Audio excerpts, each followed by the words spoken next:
Hi everyone, welcome to the muster drill. I'm Scott and we got COVID on the cruise ships.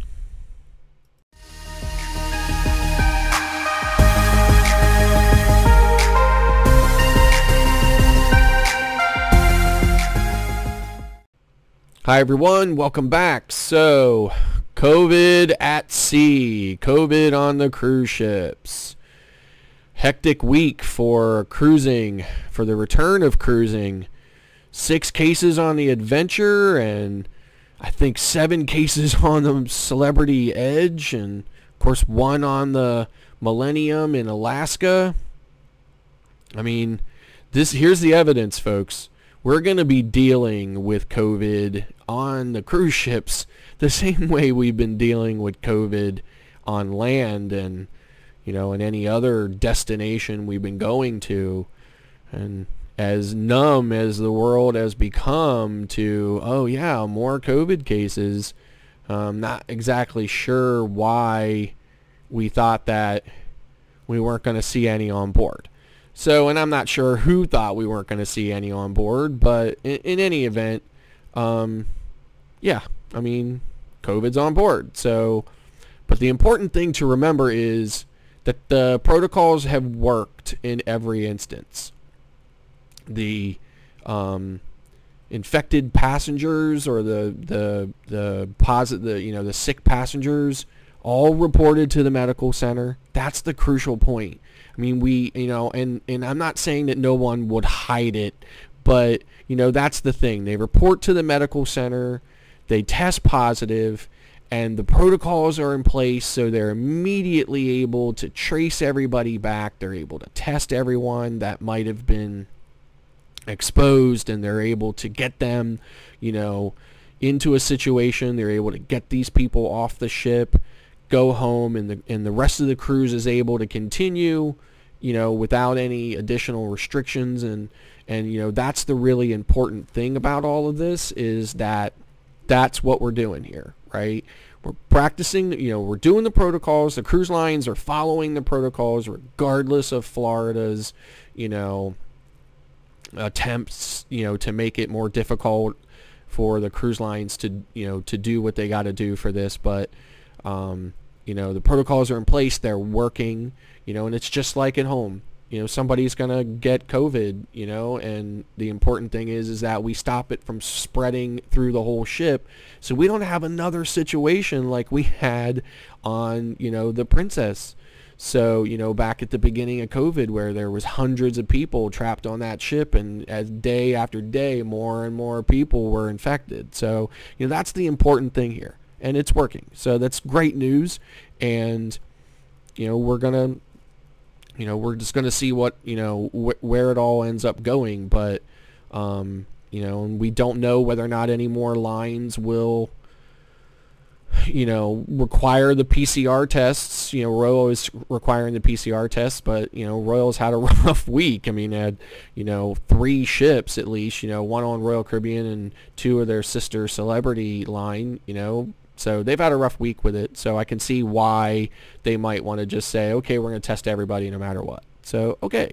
But, this is evidence here. Delta is no joke. It's, infecting even the vaccinated. The CDC has come out and said that the vaccinated are able to shed or carrying just as much viral load as an unvaccinated person who's positive. The only difference, obviously, is that the chances of that vaccinated person getting seriously ill or, needing a hospital or dying is, they keep saying is very low. So, okay. But it's still, unlike the Alpha variant, Delta is still infecting, vaccinated people. I mean, the majority of the cases on board this week were vaccinated people. So, okay. But, so we'll keep following it. We'll see what happens with it. But it's proof that, no matter what, moving forward, we're going to be dealing with COVID cases, maybe not on every sailing, but definitely probably pretty regularly. So, so that's it for that.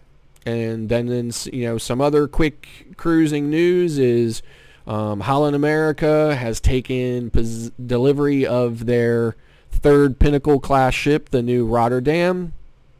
That's big news for them. I mean, you know, I don't know if you've seen some of the newer Pinnacle class ships, but they're much bigger than Holland America has generally been, and you know, they look great for the future moving forward. It's not a line that I've ever sailed, but I have family members who have sailed them, and you know, and it's definitely obviously a different experience than, you know, Royal Caribbean or Carnival or Norwegian, but it's great news that, you know, they're moving forward and with, you know, continuing to build ships.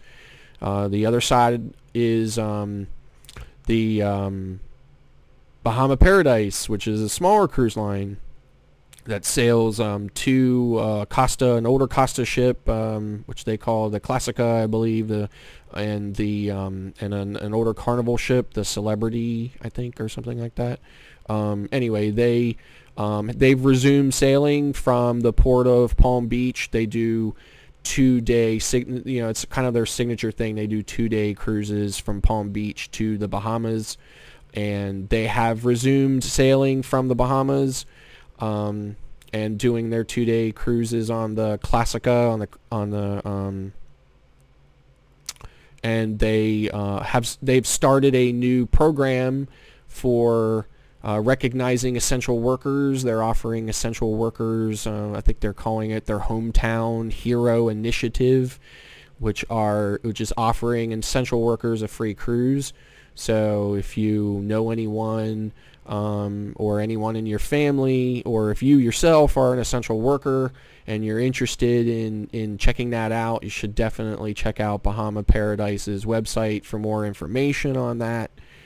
And finally, the Mardi Gras. Yay, the Mardi Gras. The Carnival Mardi Gras is doing its maiden voyage today. They're leaving today.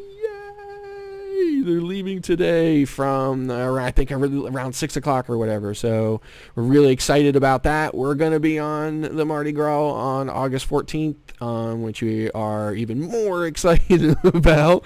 So we can't wait till that happens, and we can't wait to bring you all the information from on board, and some videos and live streams from on board. So hoping that the internet cooperates and so forth. So so the Mardi Gras is doing this maiden voyage. We can't wait to hear how that's going. We're going to be checking for updates from people who are on board and bringing you that information. So that's it for today. We'd appreciate it if you would subscribe to the channel, and please click that like button. Those likes will go a really long way to helping our channel grow, and we're trying to reach a goal of 100 subscribers by the end of August, so we really would appreciate you subscribing to the channel, and click the notification bell so that you know every time we upload a new video. So that's it for today. Thanks again for tuning in, and we'll see you next time.